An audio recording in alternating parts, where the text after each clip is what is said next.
не пошло не так. Еще раз добрый вечер. Несущие свет. Давайте попробуем понести свет дальше. Ну, у нас опять сегодня с зеркалом Исида работа будет. Ну, светличные чудеса, они происходят достаточно часто, только иногда бывает, человек не обращает на них внимания, потому что люди их носят в пассивном варианте, то есть положил в карман, они что-то делают там в пассивном режиме, очищают структуру пространства, очищают структуру времени, создают более благоприятные условия. Как одна знакомая мне сказала, что я говорю, как ты можешь охарактеризовать, чем тебе помогают светлицы? Они говорят, они делают мне жизнь легче. Значит, вот, чтобы жизнь стала более легкой, светлицы, они помогают людям проявить что-то в этой жизни, что раньше почему-то не могло проявиться, и за счет этого у людей облегчается их жизненный путь. Много каких-то вариантов есть по применению светлиц для решения конкретных задач, то есть у нас есть много практик, и вот мы на наших вебинарах пытаемся целый ряд практик освежать, чтобы можно было ими еще воспользоваться на более высоком уровне. Но, кроме того, так как здесь в светличных технологиях используется эксперт-операторное взаимодействие, которое разработал Борис Евгеньевич Золотов, они помогают также выстраивать отношения в эксперт-операторных взаимодействиях. То есть в чем помощь? С тем, что связь эксперт-оператора работает более мощно, работает с условиями сетевыми, которыми есть в Бионете, и эти свойства светлиц мы используем вот на наших вебинарах. Почему нам это у нас еще удается дополнительно? Для тех, у кого, допустим, нет светлиц, они также с ними взаимодействуют, потому что мы научились присоединять светличные структуры к каналам интернета. И в данном моменте мы с ними взаимодействуем. Это структура Бионет, о которой мы говорили, да, то есть все участники, все те, кто зарегистрировался на нашем сайте, могут взаимодействовать с этой структурой в бесплатном режиме и тем самым улучшать качество связи с глобальным биоинтернетом, с тем, чтобы можно было больше получать нужной информации и что-то делать, то, что человеку больше нужно.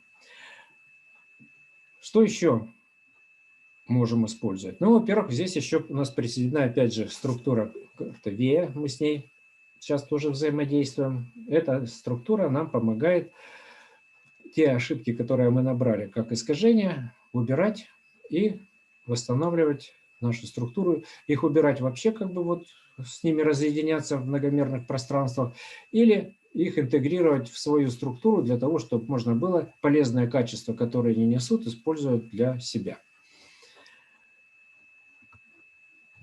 Также есть возможность про взаимодействие со структурой зеркала. Мы говорили, что надо нам зеркало использовать еще раз, потому что у нас есть возможность кое-что сделать на стратегическом уровне, на уровне взаимодействий, которые лежат за пределами нашего жизненного пути. Потому что структура зеркала, зеркало Исиды, это структура, которую обычно мы приклеиваем к зеркалу Исиды и с ней взаимодействуем для того, чтобы можно было решать, интегрировать временные структуры, которые даже выходят за пределы нашего жизненного пути. То есть у нас есть предки, которые жили до нас, они нам передают какую-то информацию через наши родовые связи, и эту информацию мы транслируем и передаем в будущее своим потомкам.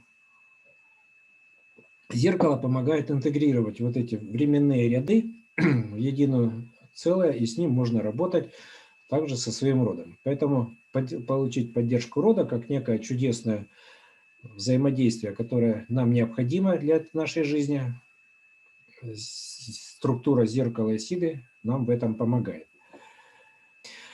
То есть что мы можем сейчас опять проделать? Мы уже несколько занятий подряд что делаем со структурой Вея? Мы берем какую-нибудь задачу конкретного человека, который хотел бы эту задачу проработать. Ну, то есть на структурном уровне. С тем, чтобы можно было какие-то искажения убрать и потом интегрировать их через взаимодействие со структурой зеркала. То есть почему мы говорим о зеркале как возможности интеграции временных структур на больших масштабах? Потому что у каждого есть такое чувство, которое называется чувством пути. Но иногда это чувство пути нас иногда подводит. В каком плане оно нас подводит? Но в том плане, что почему-то какие-то помехи мешают его использовать, и почему-то у нас иногда что-то не получается выйти на этот путь. В чем это заключается? В том, что мы начинаем от этого пути отклоняться. И линию жизни свою начинаем разматывать неэффективно. Ну, куда-то ее, вот, как говорится, в сторону. На самом деле это происходит на разных масштабах. Я говорю сейчас вот про чувство пути, которое идет, связано с возможностями больших промежутков времени. Но когда мы говорим про род и про родовые связи, да, то здесь надо понимать, что есть какие-то некие задачи, которые идут вот от нашего рода. То есть мы не случайно где-то вот в этой жизни оказались, и надо эти задачи выполнять. Поэтому как нам узнать, а чего же нам в этой жизни необходимо? Значит, ну, узнать мы на самом деле, никто нам сильно не может подсказать, но у нас есть такая часть нашего организма, которая называется душа. И вот эта душа-то, она, как говорят, все знает, потому что она, говорят, тут уже не первый раз, ну, тут или еще где-то. И поэтому эти цели и задачи, она может... Поэтому если у нас появляется какое-то желание, если это желание от души, то значит, ну, это значит то, что нам надо делать. Но понятие истины, да, вот как бы вот мы хотим же, чтобы нам сказали, вот надо делать раз, два, тогда как бы вот можно уже точно гарантировать, что я правильно иду. А оно, к сожалению, в нашем мире, ну, нереально. Почему? Ну, потому что абсолютно истины не существует для нашего мира.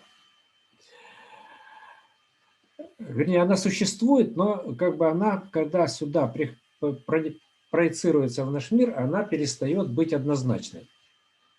Ну почему? Ну потому что эта истина, она многомерная. Ну вот возьмем такое понятие, как любовь. Ведь мы же, когда говорим о любви, у нас есть еще много разных слов для того, чтобы ее характеризовать. Да? То есть любовь к родине, любовь к детям, любовь к родителям, любовь, ну, шоколадку я люблю тоже, например, да, то есть это тоже какая-то определенная любовь. То есть разные виды любви, почему? Мы как бы даем некое определение. Вот есть понятие любви, оно как многомерное, и мы даем сечение. Вот у этого вот многомерного понятия можем, да, вот какую-то выделить часть и описать, как некое описание получить. Но интегрально как бы мы не можем получить абсолютно однозначного определения любовь. Поэтому каждый понимает по-своему. То же касается вот неких истин, которые мы хотим здесь, допустим, проявить в своем движении вот в нашей жизни, реализовать. Вот этот путь же. Да? То есть как бы, истинный путь или не истинный? Истинное желание у нас или не истинное? Как узнать?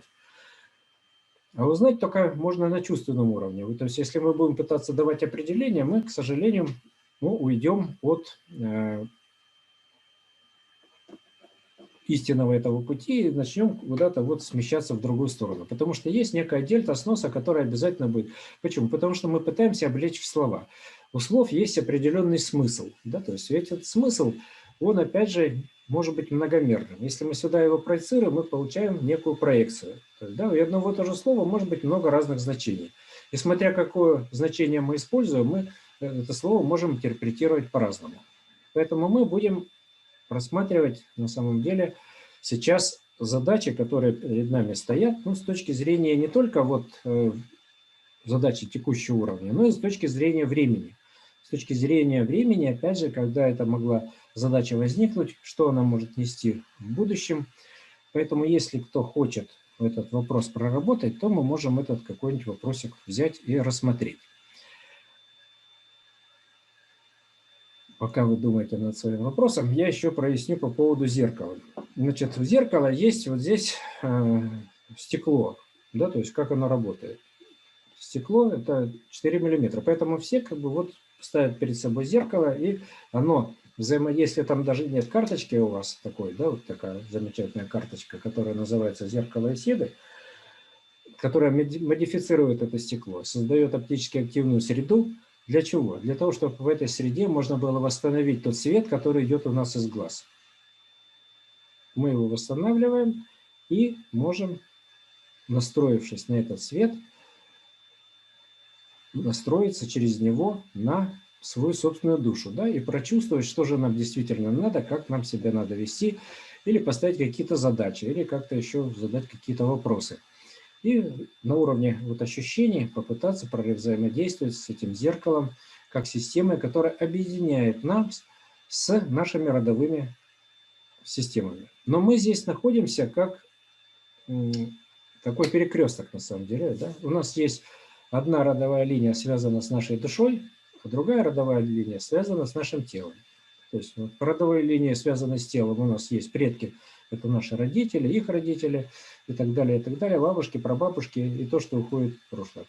А по линии души у нас есть разные там реинкарнации. Ну, если мы рассматриваем вот эту систему, что у нас душа опять возрождается, и опять она приходит на эту землю.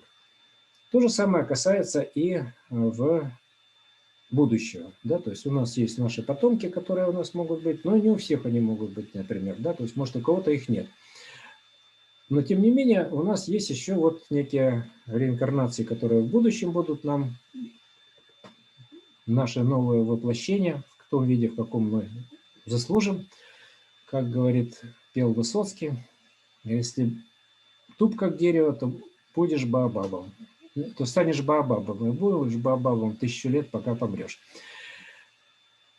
Поэтому будем проявлять свою разумность и повышать вот в наших взаимодействиях. То есть задача, которую, например, Борис Евгеньевич ставил, да, то есть как он ее озвучивал, он говорил, что задача вот сделать разумными людей. То есть повысить их разумность до такой степени, чтобы они могли вот свой разум использовать во благо самому же себе и другим людям, а не во вред. Поэтому мы сейчас, вот уже несколько занятий, движемся по разным уровням так называемой спиральной динамики, формируя те или иные системы отношений и их просматривая, как бы пытаясь интегрировать в себя эти уровни, с которыми мы взаимодействуем. Но зеркало нас еще и может увеличивать продолжительность жизни. Я сейчас не буду на этом останавливаться, мы как бы об этом можем поговорить через, если у кого-то все-таки это будет вопрос, как, за счет чего это можно сделать. Но опять же, за счет того, что мы с линию жизни более эффективно разматываем, поэтому можем пробежать дальше, и тем самым появляется шанс что-то сделать в нашей жизни более эффективное и нужное для нас же самих.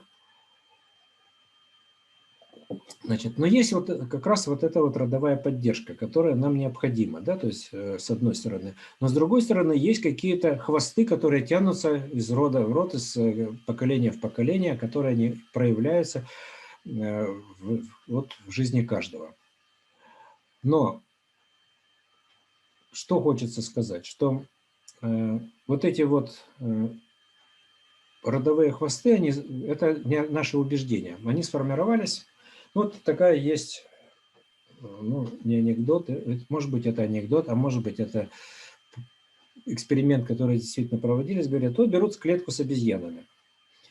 Ну, допустим, сидит 5 обезьян, подвешивают связку бананов, и бронзбойт есть. И вот, значит, только обезьяна собирается схватить банан, начинает всех поливать из этого бронзбойта холодной водой. И вот сколько попыток делается, каждый раз как бы вот поливают водой. Через некоторое время, значит, если даже уже какая-то обезьяна пытается туда полезть, ее остальные обезьяны хватают и тащат обратно, не давая ей лезть за этими бананами. Делают дальше, убирают одну обезьяну, заводят новенькую, которая не знает, что тут нельзя так. И она пытается сесть, но увидев бананы, пытается их достать. Все остальные срочно ее хватают и тащат обратно, не давая ей эти бананы. И так как бы вот через некоторое время еще одну запускают обезьяну, одну убирают. И то же самое повторяется. Только та собирается залезть за бананами, ее хватают и тащат обратно. Потом в конце концов вот так заменяют всех обезьян. И остаются обезьяны, которые ни разу водой не поливали. И тем не менее, если есть какая-то попытка схватить банан, все остальные дружно препятствуют этому. Почему? Ну здесь так заведено. Да, то есть как бы... Вот то же самое как бы происходит часто вот в семьях, потому что есть какие-то моменты, которые были когда-то давным-давным-давно, а они вот проявляются в поведении нас в этом мире. Или вот такой анекдот, да, то есть как бы муж спрашивает жену: слушай, а почему ты вот когда жаришь колбаски, ты всегда кончики отрезаешь?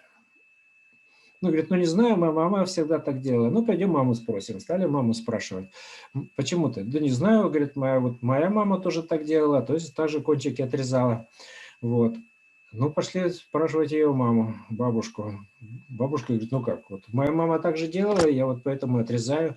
Ну и уже бабушку пошли, она уже там лежит в постели, не встает. И говорят, слушай, а вот что такое, вот как бы, почему ты отрезала кончики? А он говорит, а что вы до сих пор жарите на этой маленькой сковородочке? Вот, то есть, как бы есть вот некоторые моменты, которые вроде проявлены, мы их не замечаем в своей жизни, да, то есть, как бы делается на автомате, а они на самом деле относятся не к нашей жизни, а к какой-то жизни прошлой. И уже бы пора бы от этого багажа избавиться, а он все тянется, и никак нам не дает. А что это дает, если тянется какой-то вот такой багаж ненужных действий, ненужных вещей, которые мы не можем сами использовать? Это приводит к тому, что нужно, оно уже как бы не помещается. У нас же есть некий предел информационных отношений с миром, да, то есть вот он забит какими-то состояниями определенными от и до, а мы их не интегрируем, они у нас как бы болтаются, как некий мусор, а мы их все равно повторяем и делаем. Тогда, значит, у нас для нового чего-то поступления уже некуда его вот войти. Поэтому мы вот эту вот процедуру, попытку с помощью веи вот избавиться от каких-то вот определенных действий из прошлого, мы пытаемся делать вот уже которое занятие подряд. И вот на прошлом, которое у нас было 9 числа, занятие, у нас оказалась задачка, связанная, кстати, с родом. И, кстати, вот та, которая была еще раньше, которую нам Оксана Фролова ставила, казалось бы, она там посетитель-пациент. Но на самом деле это тоже родовая, потому что там родитель и ребенок присутствовали. Вот. Поэтому мы давайте можем сейчас тоже какую-нибудь задачку взять, чью-нибудь, и попробовать ее разобрать в качестве примера. Почему? Потому что эта задачка, она хоть и кажется, что она частная, но она может связана быть с какой-то структурой, которая нам нужна, которую нам, почему-то она у нас проявляется и проявляется, она нам, в общем-то, может быть, и не нужна, от нее бы избавиться и сделать что-то другое. А можно вопрос? Да. Вот, Сергей Евгеньевич, вы сказали, что у тела есть как бы, ну как, Родовая линия одна и родовая линия родовая другая. линия, да. У души тоже реинкарнация, а вот у разума, наверное, тоже какие-то реинкарнации или что-то были. Ну, здесь вопрос, на самом деле, если он переходит, может перейти через вот эту точку перехода, тогда он остается... Вот я тут недавно начал книжку читать, такая интересная есть, «Хохот монаха». И там интересное такое высказывание, и там некий монах был, который вот уже давно живет, он как-то научился со временем работать так, что он не стареет. И у него как бы разговорились они про лед. Что лед, он тоже живой, он тоже разговаривает и так далее. Он говорит, ну как же, он же каждый год новый лед. А он говорит, да, говорит, он каждый год новый, но память он остается в нем от предыдущих воплощений. А у нас иногда, вот как бы мы сами знаем, что вот мы не помним свои предыдущие воплощения, поэтому разум тут, ну как бы может перейти, может не перейти. Поэтому вот здесь, ну как бы есть... Тело это тоже на самом деле не переходит. У нас же уже другое тело, да, то есть как бы вот поэтому и разум другое получается. Ну, а душа вот вроде бы как по этой линии идет. Ну, у тела-то может быть еще вот этот ДНК-код, который как бы передается от Ну, родителя к ребенку. ДНК-код, вот если брать вот незабвенного Петра Гореева, который недавно отошел, он говорит, что ДНК-код это все-таки не вся информация, которая есть. Да? То есть ДНК-код это только часть, ее можно рассматривать как некую антенну, которая настроена на прием определенной информации. Да? То есть вот такой ДНК-код, это вот такая антенна, с другим кодом другая антенна. Да? То есть и тогда получается, что у нас ДНК как бы это проявитель некой информационной как бы сущности, которая формирует нам тело. То есть ДНК поэтому можно рассматривать как универсальный язык, который нам формирует вот нашу материальную часть. Но ДНК-то, мы его на самом деле даже с червями какими-то, и то на 80% у нас ДНК совпадает. Поэтому мы вряд ли тянем вот эту вот родовую историю от червей большую. То есть, хотя вот сами гены во многом похожи. Вот. Поэтому мы здесь говорим о некой другой природе, да, с которой мы хотим повзаимодействовать, да, некой структурной. То есть наш род – это еще и некая структура определенная, да, то есть которая вот формирует нам вот такие узлы, как бы она есть узловые точки, где мы проявляемся, и у нас появляется вот эта вот структура, которая, ну, как бы вот материализует нам это тело. Это не только ДНК, да, как бы, поэтому мы говорим, что интегрально у нас есть душа, есть тело, и поэтому мы получаем вот такую, как бы в этой сети взаимоотношений некий узел. Мы являемся вот таким узлом. Но узел многомерный, потому что мы спроецированы сюда, как бы вот с точки зрения теории физических структур, из некого мира структур более многомерного. Но в этом проявленном мире мы здесь вот имеем трехмерное тело, да, то есть которое может вот здесь с этим миром взаимодействовать. Даже вот у индусов в их религии там Кришна, когда ему надо было с чем-то взаимодействовать в этом мире, ему надо было воплотиться, да, в каком-то теле, а потом уже мог тогда реализовывать те или иные свои задачи, которые он здесь, то есть он как дух, он здесь все равно не мог. Поэтому есть вот фильм «Аватар», в котором есть представление, что человек может быть, ну, как бы вот вселен в какое-то тело, да, то есть и в нем реализовываться. Но память, вот мы, к сожалению, мы не имеем о предыдущих событиях. Хотя говорят, есть, ну, когда у Далай-ламу пытаются найти, то находят ребенка, в которого он воплотился, и который имеет память об этом. Потому что считается, что надо, чтобы ребенок этот помнил о своих воплощениях. Если такой ребенок находится, ну тогда его признают по разным параметрам, что это и есть воплощенный Далай-лама. Поэтому давайте мы в качестве, просто нам задачка нужна в качестве затравки, да, то есть как бы мы понимаем, что задачка это просто некий частный случай чего-то более общего. И мы ее просто разберем вот с точки зрения, опять же, чего?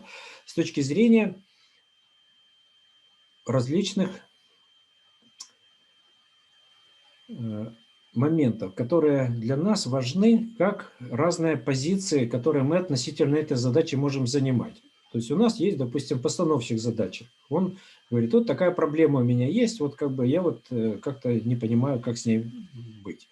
Есть его оппонент, который может с этой проблемой немножко разобраться и помочь ему в этом вопросе, как бы сделать какие-то события. Есть наблюдатель, который наблюдает, как эта проблема рассматриваться может во времени, да, то есть он рассматривает ее с точки зрения прошлого, с точки зрения будущего, как эта проблема могла бы трансформироваться, если она вот реализована вот в конкретном человеке здесь и сейчас. Это как бы как настоящее. И четвертая позиция – это как бы человек, который посторонних, он как кино такое смотрит. Он пытается не въезжать в эту ситуацию. То есть, да, то есть, если третья позиция, можно эмоционально реагировать, можно как-то говорить, подсказывать и соединяться, разъединяться, да, то есть с этой ситуацией, то в четвертой позиции человек пытается отстраниться от нее и показать, что он как бы здесь, ну, как бы как наблюдатель такой вообще, да, то есть он наблюдает это как со стороны. То есть интегрировать все, что там перед этим, на этих первых трех позициях есть, как бы в некое целое, как некое вот такое вот кино, которое он может наблюдать.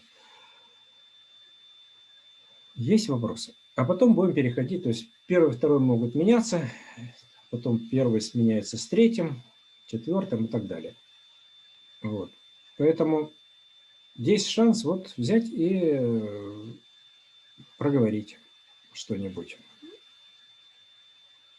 Потому что если эта задача будет проговариваться, то мы можем ее на самом деле вот на структурном уровне отработать, и она больше не будет, допустим, повторяться в жизни как какая-то проблема. Потому что если она сейчас не проработается, то в будущем она может в каких-то других проблемах начать прорабатываться. Потому что так или иначе человек развивается, любой человек, он пытается выйти за рамки того уровня, на котором он есть, и начать двигаться дальше. Но иногда бывает поздно. Ну вот мы почему с зеркалом пытаемся работать? Ну, чтобы это раньше произошло, чтобы мы свои задачи проработали и от них избавились. И двинулись дальше. Все выше и выше. Структура веи у нас есть, и мы с ней провзаимодействовали. Да? То есть мы можем ее взять на самом деле, у кого она есть, и попробовать настроиться на эту структуру, у кого она нет. Давайте мы на нее настроимся как на структуру, которая помогает нам разъединиться от чего-то. Да? То есть вот есть у нас как-то залипшее, что-то нам прилипло, да? То есть, а мы с помощью этой структуры берем и от этого начинаем медленно, медленно, медленно, медленно с этим расходиться. То есть мы расходимся не здесь, как бы вот, а в неком многомерном пространстве, где одна структура другой отделяется. И то, что нам накопилось, как бы вот какие-то родовые ошибки, мы их, в общем, можем вот так вот интегрально от них избавиться. Для этого представим, да, что мы, ну как бы вот такая сетевая структура, ну как бы вот мы на самом деле встроены в сети одна в одну, да, то есть у нас есть сеть кровеносных сосудов, есть сеть нервная, есть сеть лимфатическая, есть легкие как сеть, то есть у нас множество сетевых структур в нас вложено и какая-то еще есть сетка, да, то есть которая вот как некая многомерная структура в нас влепилась, ну из каких-то, как тоже световая единица, в каких-то ситуациях мы побыли в прошлом, да, то есть и она, допустим, тянется откуда-то вот далеко из прошлого. И нам надо от нее отстроиться. Поэтому закрываем глаза и пробуем настроиться, да, то есть настроиться на структуру веи. Представим, что вот эта сеточка, которой мы взаимодействуем, мы с этой сеточкой начинаем ее из себя отдалять. То есть мы не боремся с ней, мы просто говорим, что вот то, что нам мешает, пусть оно идет туда, куда ему надо. Просто это хорошая вещь, но только не здесь. Она нужная очень, но где-то в другом мире, в другом пространстве, в другом структуре, может быть, в другой реальности. И мы начинаем представлять, как вот эта сеточка от нас начинает отдаляться. Она может иметь какой-то образ, если он у вас возникает. Это может быть какая-то картинка или какой-то объект. Этот объект сначала отходит от вас на некоторое расстояние. Вы можете с ним поговорить, обратиться к нему и сказать. Если это знакомый персонаж, вы можете сказать: дорогой и любимый, нам пора пожить отдельно. И я предлагаю тебе заняться полезным делом. Что можно сделать, например, в этом мире такого, чего бы это надо было? Надо взять и найти лес, в котором очень много разных палок и веток валяется и гниет.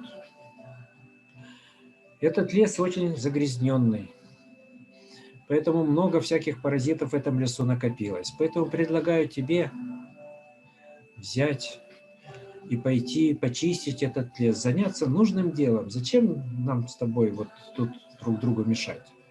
Пойди-ка и почисти вот этот лес, чтобы в этом лесу стало замечательно, светло, чтобы ничто не мешало по этому лесу ходить, гулять ни людям, ни зверям.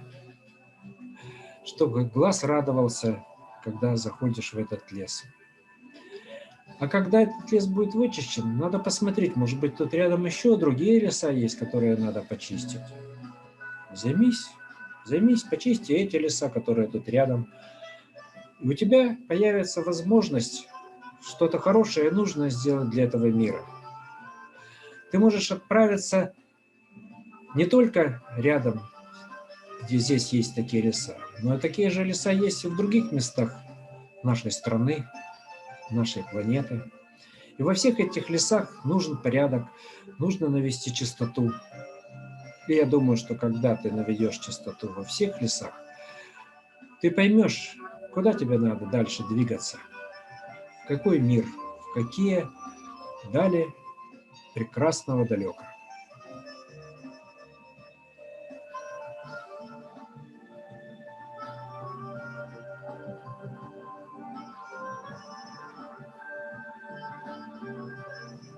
И мы представляем, как вот этот объект, который от нас отделился, он начинает двигаться все дальше, дальше, дальше, дальше, дальше, дальше, и исчезает где-то вдали, растворяясь в том мире, которому он нужен, где его давно ждут, где будут рады, что он наконец туда попал.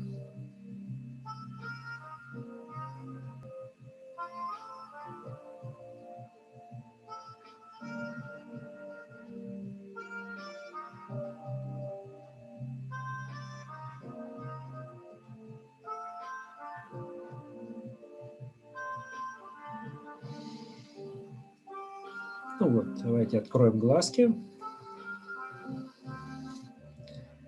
и поморгаем ими.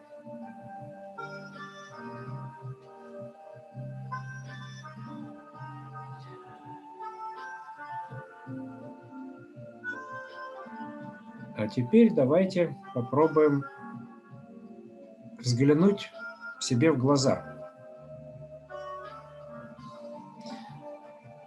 Возьмем зеркало и посмотрим в свои глаза. Но мы посмотрим это не просто так, да, то есть мы поставим сначала задачу, что мы хотим в этой жизни.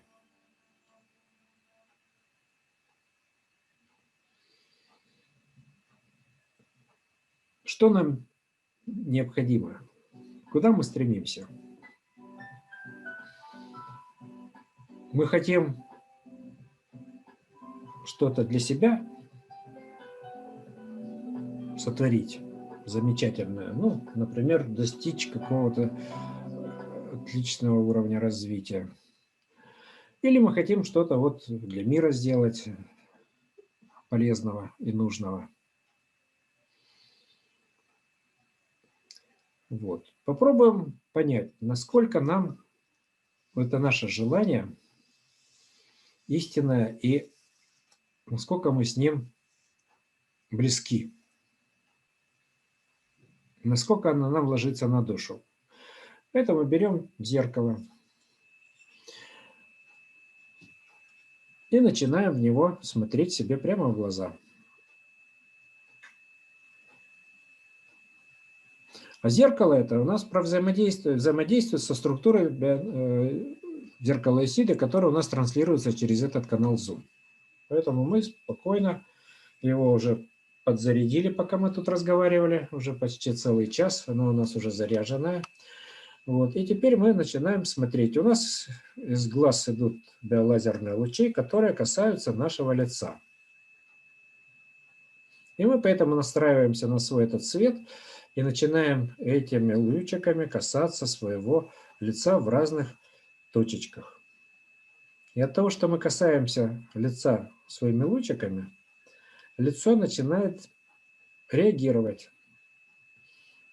Реагирует оно начинает каким-то образом шевелиться.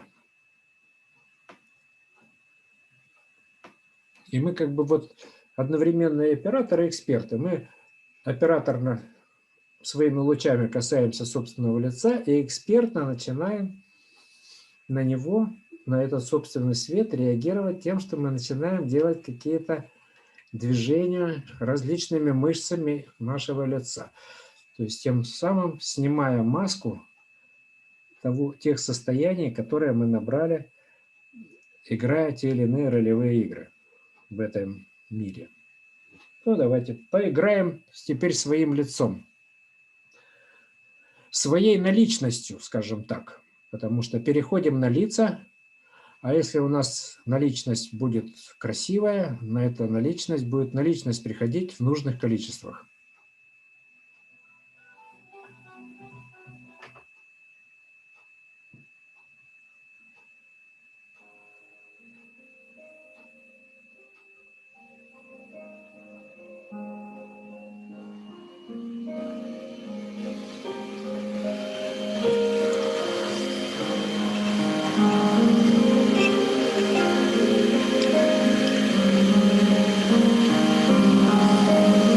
Пытаемся делать это энергично.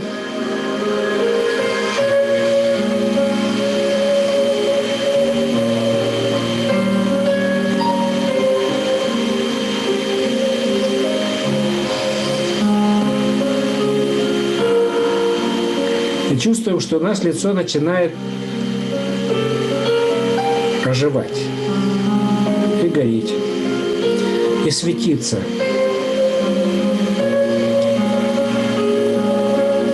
Потому что из зеркала к вам идет ваш собственный свет. Свет ваших глаз, свет вашей души. Эта душа ваша пытается ласкать своим светом ваше лицо.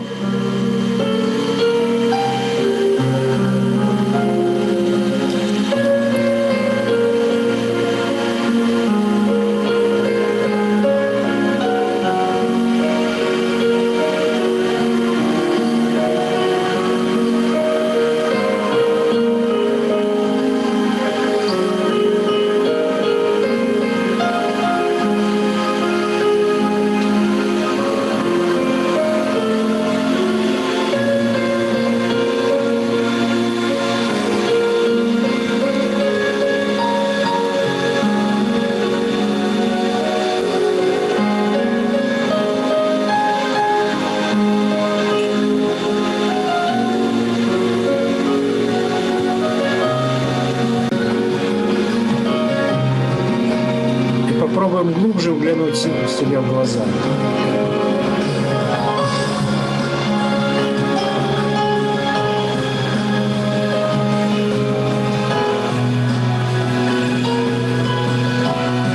И ощутить этот свет своей души.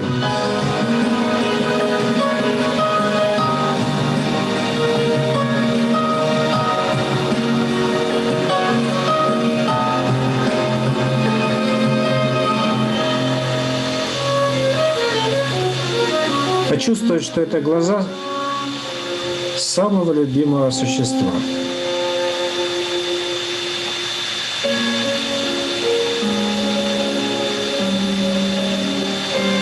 И никого нет ближе, чем вы сами в себе.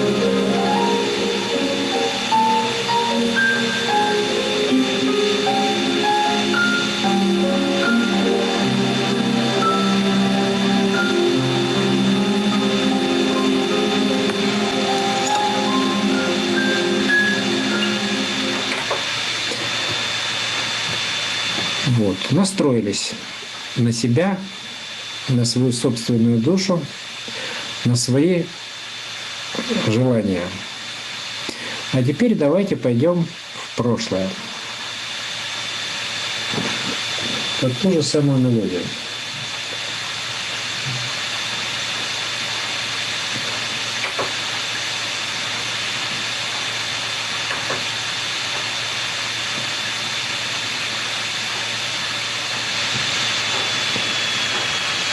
Но в прошлое мы пойдем, опять же, со своим светом. Представим, что те лучи, которые идут от нас к зеркалу, они проходят сквозь нас и уходят далеко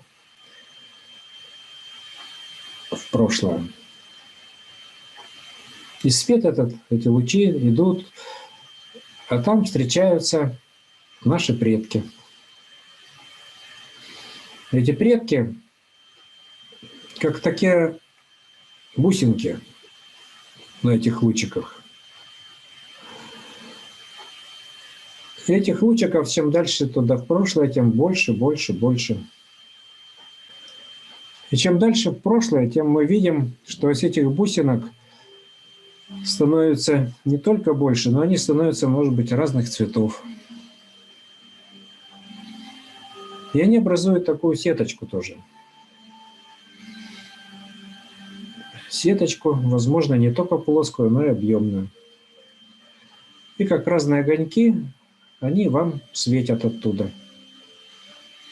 А свет, который от вас идет, он подсвечивает эти огоньки. И мы, если видим какие-то огоньки более тусклые, эти огоньки начинают разгораться, взаимодействуя с нашим светом, потому что это свет нашей души.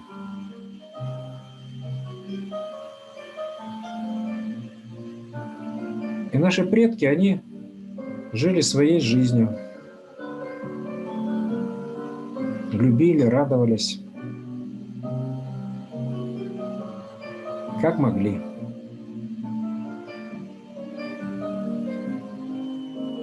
И в этой радости они могли сделать то, что могли. Мы не можем их осуждать за что-то. У них были такие условия, в которых они все равно делали все, что могли. Но мы их сейчас можем помочь.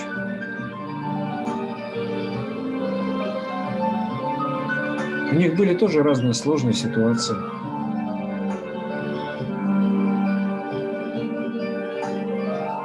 Где им не хватало той любви, которая была вокруг них.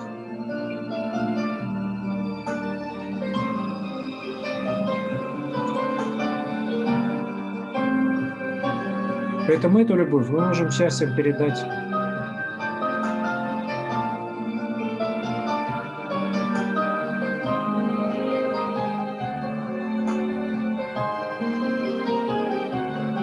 И включить там свет, который волной начинает двигаться в нашу сторону.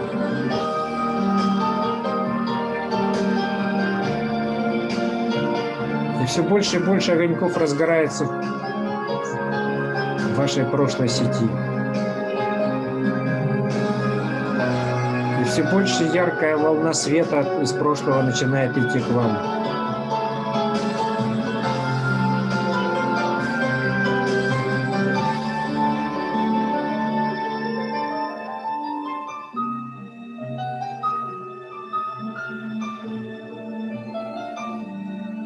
И они не только светят, но и звучат.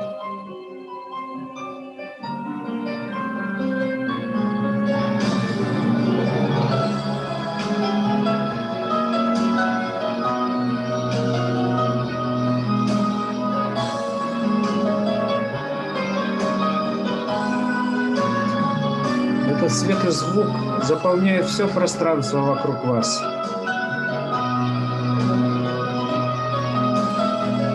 И вы ощущаете, что есть и другие сети, других людей. И они где-то пересекаются с вашей. Где-то у вас есть прошлые предки одинаковые, где-то, может быть, далеко.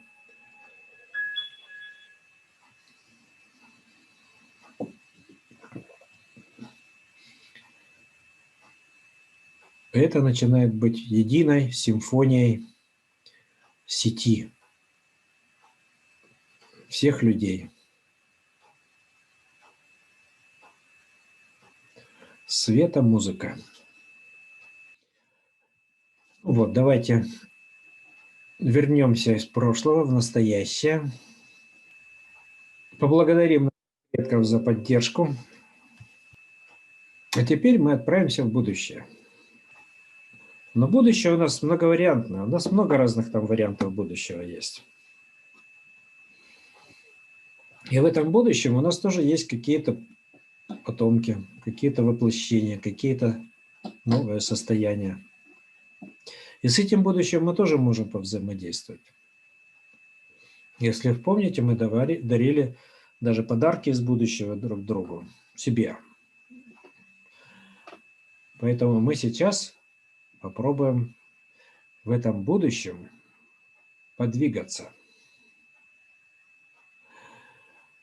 То есть представим, что вокруг нас есть пространство времени. И мы в этом пространстве времени парим. И в этом временном пространстве есть разные потоки. Потоки света, которые идут вот из этого прошлого в это будущее. И мы в этих потоках начинаем двигаться. Это мы можем встать, например, да, и попробовать подвигаться в этих вот световых потоках, которые у нас идут от зеркала. Не обязательно в него смотреть. От вас свет к этому зеркалу все равно идет.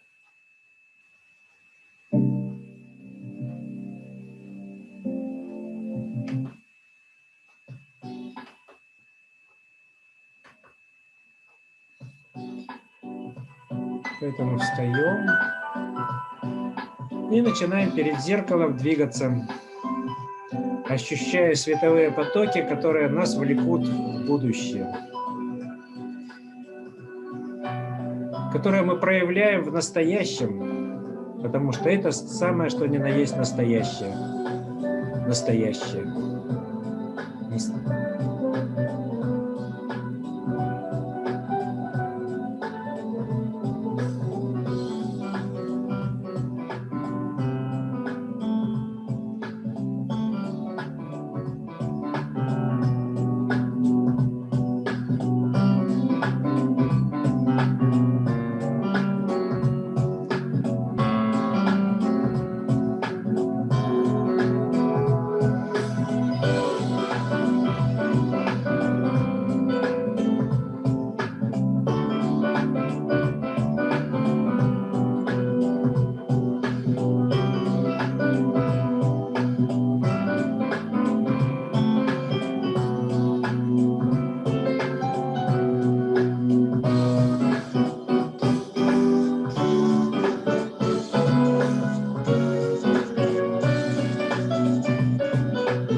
Вот.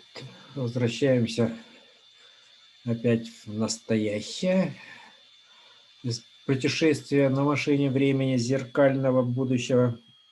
То есть мы как бы побывали с помощью вот зеркала как машины времени в будущем, которое нам наиболее благоприятное, проложили туда путь. То есть вот в этом временном пространстве мы сделали траекторию, сделали отображение, и теперь у нас в это будущее проложен путь, в котором мы можем теперь